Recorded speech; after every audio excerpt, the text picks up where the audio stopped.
जय हिंद दोस्तों, वंदे मातरम। जब से तालिबान ने कब्जा किया है अफगानिस्तान के ऊपर, तब से पूरी दुनिया में कई तरह के सवाल खड़े हो रहे हैं। अभी एक खबर निकल कर ये भी आई कि जो तालिबान की सरकार बननी है उसके लिए जो इन्विटेशंस भेजे जाते हैं उसमें पाकिस्तान, तुर्की और रूस को इन्विटेशंस भेजे जाने हैं। अब आप इससे अंदाज़ा लगा सकते हैं कि पाकिस्तान और रूस ये दोनों साथ में तालिबान का क्या सपोर्ट कर रहे हैं। क्या तुर्की ने अपना हाथ तालिबान के लिए बढ़ा दिया है? ये सभी सवाल लगातार खड़े हो रहे हैं। पाकिस्तान के बारे में हम सभी जानते हैं कि किस प्रकार से पाकिस्तान ने पंजशीर के ऊपर कब्जा करने में भी तालिबान की खासी मदद करी थी। उनके जो एयरफोर्स थे उन्होंने खासी मदद करी थी। लेकिन रूस का नाम यहाँ पर सामने आना थोड़ा बहुत आश्चर्यचकित ज़रूर करता है, और ये भारत के लिए चिंताजनक भी है, क्योंकि भारत तालिबान के सपोर्ट में एक बार वैश्विक दबाव में ज़रूर आ सकता है, लेकिन सीधी तौर पे कभी वो उसके लिए मतलब अच्छा कभी नहीं सोच पाएगा, ऐसा मुझे लगता है। लेकिन इन सभी चीज़ों के बीच में कुछ सवाल हैं जो तुर्की को लेकर अभी खड़े हो रहे हैं, और उनके जवाब तलाशते हुए हम आज के वीडियो में उसी बारे में बात भी करेंगे। अमेरिका की आखिरी फ्लाइट काबुल हवाई अड्डे से उड़ते ही तालिबान के लड़ाकों ने जश्न में खूब फायरिंग करी, लेकिन अकेले हथियार के दम से दुनिया में अलग थलग पड़े तालिबान लाखों अफगानों को अनिश्चित भविष्य से बाहर नहीं निकाल पाएगा। सारी दुनिया तालिबान की वापसी के बाद अफगानिस्तान पर अपना दबाव बनाने की तैयारी कर रही है, लेकिन इन सबके बीच दो मुस्लिम देश मध्यस्थ और सूत्रधार के रूप में उभर रहे हैं, और ये देश हैं कतर और तुर्की। दोनों हाल के वर्षों में तालिबान से हुई नज़दीकी का फ़ायदा उठा रहे हैं। दोनों को अफगानिस्तान में अवसर दिखाई दे रहे हैं, लेकिन दोनों एक जुआ भी खेल रहे हैं। एक ऐसा जुआ जो मध्य पूर्व में पुरानी प्रतिद्वंद्विता को और भी हवा दे सकता है।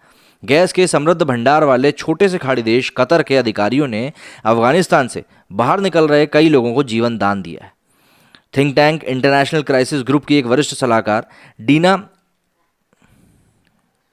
एस्फंडेरी बताती हैं कि कोई भी मुल्क अफगानिस्तान से अपने लोगों को बाहर निकालने की प्रक्रिया को किसी न किसी रूप में कतर को शामिल किए बिना पूरा नहीं कर पाएगा। ये बात जाहिर हो चुकी है।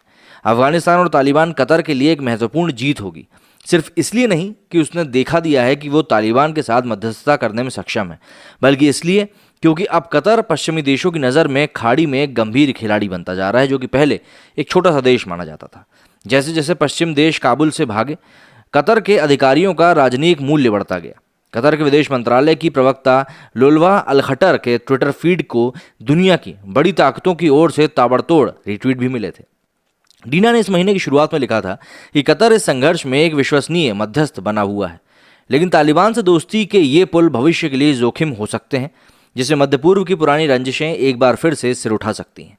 तुर्की और कतर इस क्षेत्र के इस्लामी आंदोलनों के करीब हैं।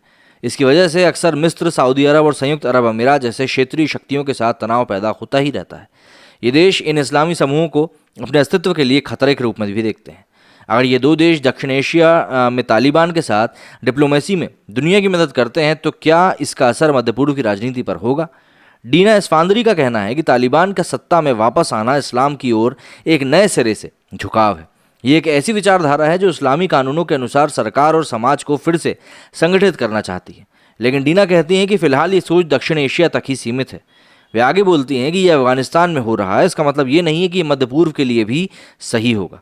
1990 के दशक में जब तालिबान ने पहली बार सत्ता संभाली थी, तो सिर्फ 3 देशों ने उसके साथ औपचारिक रिश्ते रखे थे। विदेश थे पाकिस्तान, सऊदी अरब और संयुक्त अरब अमीरात। लेकिन अमेरिका में 11 सितंबर 2001 के हमलों के बाद ये संबंध खत्म हो गए थे। हालांकि सऊदी अरब से कुछ लोग कई सालों तक चोरी छिपे फंडिंग करते रहे। सऊदी अधिकारी इस बात को लेकर इनकार भी करते हैं कि वे तालिबान को किसी भी औपचारिक रूप से मदद कर रहे थे। जैसे जैसे अफगानिस्तान में अमेरिकी सैनिकों की उपस्थिति खुद अमेरिकियों के बीच अधिक लोकप्रिय हो गई, लोकप्रिय तो नहीं कह सकते, बल्कि मैं यूं कहूँगा कि अलोकप्रिय हो गई, ऐसे देशों के लिए काबुल के रास्ते खुलने लगे जो वहाँ कूटनीतिक रूप में अपने हाथ आजमाना चाहते थे। भाई, पैसा कौन नहीं चबाना चाहेगा। कतर और तुर्की ने अलग अलग ढंग से तालिबान के साथ संपर्क साधा। जैसे ही साल 2011 में राष्ट्रपति बराक ओबामा के प्रशासन ने युद्ध को समाप्त करने के बारे में बोलना शुरू किया, कतर ने शांति प्रक्रिया शुरू करते हुए तालिबान नेताओं की मेज़बानी करी। लेकिन ये सारी प्रक्रिया काफ़ी विवादास्पद रही। चमक धमक वाला शहर दोहा में तालिबान के सफ़ेद झंडे को फहरते देखकर कई लोग नाराज़ हुए। अमेरिका के बोलने पर बाद में इन झंडों को छोटा कर दिया गया, पर हटाया नहीं गया। कतर के लिए ये 3 दशकों की कोशिश के बाद अपनी इंडिपेंडेंस विदेश नीति को कायम करने का एक मौका था। एक ऐसा देश जो कि ईरान और सऊदी अरब के ठीक बीच में हो, उसके लिए ये एक महत्वपूर्ण कदम था। दोनों वार्ता इस साल के शुरुआत तक चली, जब अमेरिका और तालिबान के बीच समझौता हो गया और अमेरिका अफगानिस्तान छोड़ने की घोषणा कर दिया। पद ग्रहण करने के बाद जो बाइडेन ने घोषणा करी कि 11 सितंबर तक पूरी तरीके से वो इस समय सीमा को बढ़ा रहे हैं, लेकिन हाँ, तब तक खत्म ज़रूर कर दिया जाएगा। तुर्की का अफगानिस्तान से एक मजबूत ऐतिहासिक रिश्ता है। तुर्की इकलौता मुसलमान देश है जो नेटो सेनाओं के साथ अफगानिस्तान में मौजूद है। विश्लेषकों के अनुसार तुर्की ने तालिबान से जुड़े चरमपंथियों के साथ घनिष्ठ खुफिया संबंध बनाए हैं। तुर्की की पड़ोसी देश पाकिस्तान से भी अच्छी दोस्ती है। पाकिस्तान के धार्मिक सदस्यों से ही तालिबान का जन्म भी हुआ है। काबुल एयरपोर्ट पर मची अफरा तफरी के बीच तुर्की ने 3 घंटे तक तालिबान के अधिकारियों से बात करी। इस दौरान कुछ चर्चा हवाई अड्डे के भविष्य में संचालन के बारे में भी हुई। तुर्की के सैनिकों ने इस हवाई अड्डे पर 6 साल तक पहरा दिया था। तालिबान ने पहले ही अफगानिस्तान के कब्जे को खत्म करने के लिए अन्य सभी विदेशी ताकतों के साथ तुर्की को भी देश छोड़ने को कह दिया था। विश्लेषकों का कहना है कि पिछले हफ्ते ही बैठक एक व्यापक एजेंडे का हिस्सा लगती है। तुर्की के राष्ट्रपति अर्दोआन ने कहा है कि वे तालिबान नेताओं के संदेश को आशावादी तरीके से देखते हैं। उन्होंने कहा कि तुर्की किससे बात करे और किससे ना करे, इसके लिए उन्हें किसी की अनुमति लेने की ज़रूरत नहीं है। एक प्रेस कॉन्फ्रेंस में अर्दोआन ने कहा कि ये कूटनीति है। तुर्की अफगानिस्तान की एकता के लिए हर तरह का समर्थन देने के लिए तैयार है, लेकिन हाँ, ये बात ज़रूर है कि हम हर कदम फूंक फूंक कर रखेंगे। इस्तांबुल के अल्बिटनास विश्वविद्यालय में अफगान संबंधों के विशेषज्ञ प्रोफेसर अहमद कासिन खान का मानना है कि तालिबान से रिश्तों को राष्ट्रपति अर्दोआन एक अवसर की तरह देखते हैं। उन्होंने बीबीसी को बताया कि सत्ता पर अपनी पकड़ बनाए रखने के लिए तालिबान को अंतर्राष्ट्रीय सहायता और निवेश की ज़रूरत है। तालिबान आज अपने सरकारी कर्मचारियों के वेतन का भुगतान भी नहीं कर पा रहा है।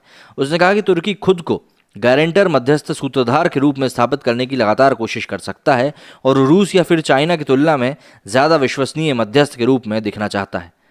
तालिबान की वापसी के बाद कई देशों ने उसके साथ संपर्क साधा है। इसके लिए ये देश दोहा के जरिए ही आगे बढ़ रहे हैं, लेकिन तुर्की उन देशों में से है जो ज़मीनी स्तर पर तालिबान से संबंध विकसित करने में मजबूती देख रहा है।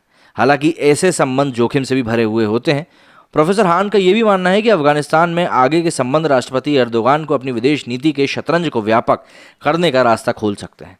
प्रोफेसर खान कहते हैं कि वे दुनिया में तुर्की की एक बड़ी भूमिका चाहते हैं, सारे मुसलमान देशों में बड़ी भूमिका। इसके पीछे तुर्की के अतीत और खिलाफत की गद्दी होने से जुड़ी विरासत है। हालांकि एक शरीयत शासित मुल्क के साथ तुर्की को खुद को अलग ही रखना चाहता है। एर्दोगान के इस कदम से कथित तौर पर आर्थिक तर्कसंगत उद्देश्य भी हैं।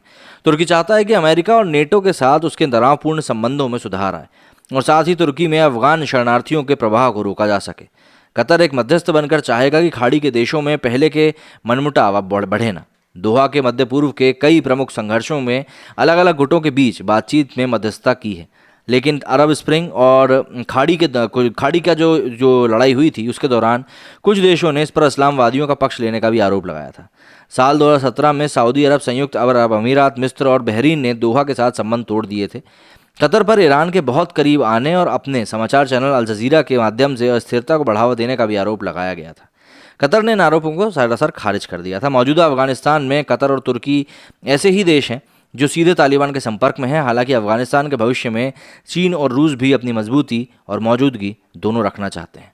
लेकिन इन सभी चीज़ों के मद्देनज़र कुछ चीज़ें और हैं जो कि हमको क्लियर करनी पड़ेंगी, और वो ये है कि अब तालिबान किस तरीके से आगे बढ़ना चाहता है। उसके पास खुद के दम पर आगे बढ़ने के लिए इतना पैसा नहीं है, क्योंकि आतंक फैलाना अलग चीज़ होती है और देश चलाना अलग चीज़ होती है। ये चीज़ अब तालिबान को शायद समझ में सही तरीके से आएगा। पिछली बार जब उसने सत्ता संभाली थी अफगानिस्तान में, तब समय काफ़ी अलग था, आज समय काफ़ी अलग है। तब टेक्नोलॉजी इतनी आगे नहीं बढ़ी थी जितनी आज बढ़ चुकी है, और अगर आज की डेट में आप बगैर टेक्नोलॉजी के आगे बढ़ते हैं तो आपको आगे बढ़ने में काफ़ी समय लग जाएगा। ये चीज़ सीधे तौर पर हम मान भी सकते हैं, और ये चीज़ हमें समझनी भी चाहिए कि भाई ऐसा होगा। बहरहाल अभी जो भी स्थिति है उसमें कतर और तुर्की एक बहुत बड़ा रोल प्ले करने वाले हैं। ये चीज़ सभी के सामने आ चुकी है। मेरे स्टूडियो में फिलहाल इतना ही। जय हिंद, जय भारत।